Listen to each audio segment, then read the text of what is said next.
ಸ್ನೇಹಿತರೆ, ನಮ್ಮ ವಿಡಿಯೋ ನೋಡುತ್ತಿದ್ದರೆ ದಯವಿಟ್ಟು ನಮ್ಮ ಚಾನಲನ್ನು ಸಬ್ಸ್ಕ್ರೈಬ್ ಮಾಡಿ. ನಿಮ್ಮ ಬೆಂಬಲವೇ ನಮ್ಮ ಶಕ್ತಿ.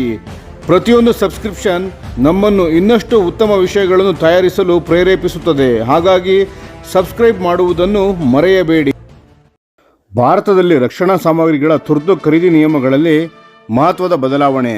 ಇನ್ನು ಮುಂದೆ ಭಾರತೀಯ ವಾಯುಸೇನೆಗೆ ಅವಶ್ಯಕವಾಗಿ ಬೇಕಾಗಿರುವ ತೇಜಸ್ ಫೈಟರ್ ಜೆಟ್ಗಳ ಇಂಜಿನ್ ಪೂರೈಕೆ ಹಾಗೂ ಇತರೆ ತುರ್ತು ರಕ್ಷಣಾ ಸಾಮಗ್ರಿಗಳ ಖರೀದಿ ಪ್ರಕ್ರಿಯೆಗೆ ವಿಳಂಬವಾಗುವುದಿಲ್ಲ.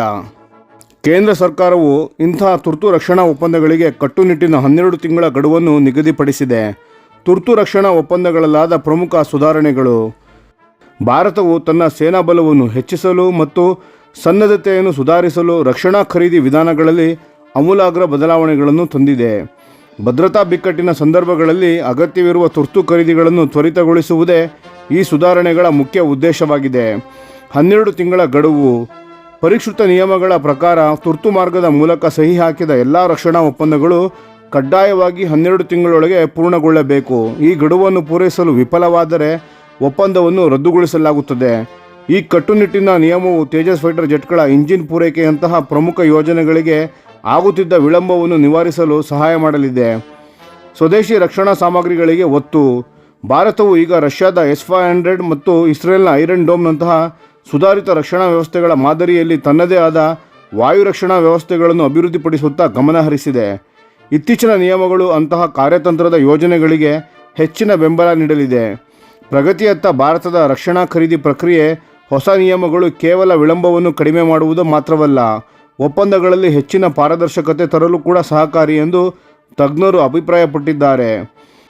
ಕಡಿಮೆಯಾದ ಖರೀದಿಯ ಅವಧಿ: ರಕ್ಷಣಾ ಕಾರ್ಯದರ್ಶಿಗಳ ಪ್ರಕಾರ ಒಟ್ಟಾರೆ ಖರೀದಿ ಪ್ರಕ್ರಿಯೆಯ ಸಮಯವನ್ನು ಈಗಾಗಲೇ 69 ವಾರಗಳಷ್ಟು ಕಡಿಮೆಗೊಳಿಸಲಾಗಿದೆ. ಇದು ಒಪ್ಪಂದಗಳನ್ನು ಸಮಯಕ್ಕೆ ಸರಿಯಾಗಿ ಪೂರ್ಣಗೊಳಿಸುವಲ್ಲಿ ಗಮನಾರ್ಹ ಸುಧಾರಣೆಯಾಗಿದೆ. ಹೊಸ ಸಮಿತಿ ರಚನೆ: ರಕ್ಷಣಾ ಖರೀದಿ ಕಾರ್ಯವಿಧಾನ DAP 2020 ಇನ್ನಷ್ಟು ಸರಳಗೊಳಿಸಲು ಡೈರೆಕ್ಟರ್ ಜನರಲ್ ಅಧ್ಯಕ್ಷತೆಯಲ್ಲಿ ವಿಶೇಷ ಸಮಿತಿಯನ್ನು ರಚಿಸಲಾಗಿದೆ. ಈ ಸಮಿತಿಯ ಖರೀದಿ ವರ್ಗೀಕರಣ, ವ್ಯವಹಾರವನ್ನು ಸುಲಭಗೊಳಿಸುವುದು ಮತ್ತು ಕೃತಕ ಬುದ್ಧಿಮತ್ತೆಯಂತಹ ಹೊಸ ತಂತ್ರಜ್ಞಾನಗಳನ್ನು ಸೇರಿಸುವ ಕುರಿತು ಪರಿಶೀಲಿಸುತ್ತಿದೆ. ಹಿಂದಿನ ಉದಾಹರಣೆಗಳು: 2016ರಲ್ಲಿ ನಡೆದ ಉರಿ ಸರ್ಜಿಕಲ್ ಸ್ಟ್ರೈಕ್, 2019ರಲ್ಲಿ ನಡೆದ ಬಾಲಾಕೋಟ್ ಏರ್ ಸ್ಟ್ರೈಕ್ ಹಾಗೂ 2020ರಲ್ಲಿ ನಡೆದ ಗಲ್ವಾನ್ ಕಣಿವೆ ಘರ್ಷಣೆಗಳ ನಂತರವೂ ಭಾರತವು ತುರ್ತು ಖರೀದಿ ಅಧಿಕಾರಗಳನ್ನು ಬಳಸಿತ್ತು. ಆದರೆ ಈಗಿನ ಸುಧಾರಣೆಗಳು ಈ ಪ್ರಕ್ರಿಯೆಯನ್ನು ಒಂದು ಪದ್ಧತಿಯ ರೂಪದಲ್ಲಿ ಸಂಸ್ಥಾಪಿಸಿದೆ. ಕ್ಯಾಪಿಟಲ್ ಮತ್ತು ರೆವಿನ್ಯೂ ಖರೀದಿ: ಕ್ಯಾಪಿಟಲ್ ಖರೀದಿ ಅಧಿಕಾರವು ಶಸ್ತ್ರಾಸ್ತ್ರ ವ್ಯವಸ್ಥೆಗಳು ಮತ್ತು ಇತರ ನಿರ್ಣಾಯಕ ಸ್ವತ್ತುಗಳು ಶಾಶ್ವತ ವರ್ಧನೆಗೆ ಅವಕಾಶ ನೀಡುತ್ತದೆ. ರೆವಿನ್ಯೂ ಖರೀದಿ ಅಧಿಕಾರವನ್ನು ಅಸ್ತಿತ್ವದಲ್ಲಿರುವ ಸ್ವತ್ತುಗಳನ್ನು ನಿರ್ವಹಿಸಲು ಬೇಕಾದ ಬಿಡಿ ಭಾಗಗಳು ಮತ್ತು ಯುದ್ಧ ಸಾಮಗ್ರಿಗಳನ್ನು ಖರೀದಿಸಲು ಬಳಸಲಾಗುತ್ತದೆ.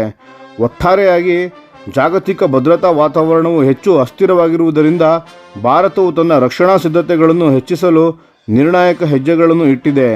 ಈ ಸುಧಾರಣೆಗಳು ಯುದ್ಧದ ಸನ್ನಿವೇಶದಲ್ಲಿ ನಿರ್ಣಾಯಕ ಪಾತ್ರ ವಹಿಸಲಿವೆ. ಹೊಸ ತಂತ್ರಜ್ಞಾನಗಳು ಮತ್ತು ಶಸ್ತ್ರಾಸ್ತ್ರ ವ್ಯವಸ್ಥೆಗಳು ಯಾವುದೇ ಅಧಿಕಾರಶಾಹಿ ವಿಳಂಬಗಳಿಲ್ಲದೆ ಸೇನೆಗೆ ಸೇರುವುದನ್ನು ನಾವು ಖಚಿತಪಡಿಸುತ್ತೇವೆ. ನಮ್ಮ ವಿಡಿಯೋಗೆ ಲೈಕ್ ಮಾಡಿ, ನಮ್ಮ ಚಾನಲ್ಗೆ ಸಬ್ಸ್ಕ್ರೈಬ್ ಮಾಡಿ, ಬೆಲ್ ಐಕಾನ್ ಒತ್ತಿ. ಯಾವ ಅಪ್ಡೇಟ್ಗೂ ಮಿಸ್ ಆಗಬೇಡಿ. ಡಿಫೆನ್ಸ್ ಸುದ್ದಿಗಳನ್ನು ತ್ವರಿತವಾಗಿ ಪಡೆಯಿರಿ. ನಿಮ್ಮ ಬೆಂಬಲವೇ ನಮ್ಮ ಶಕ್ತಿ. ಭಾರತ ಬಲಿಷ್ಠವಾಗಲಿ ಎಂದು ಆಶಿಸುತ್ತಾ ಭಾರತ ಮಾತೆಗೆ ಜೈ.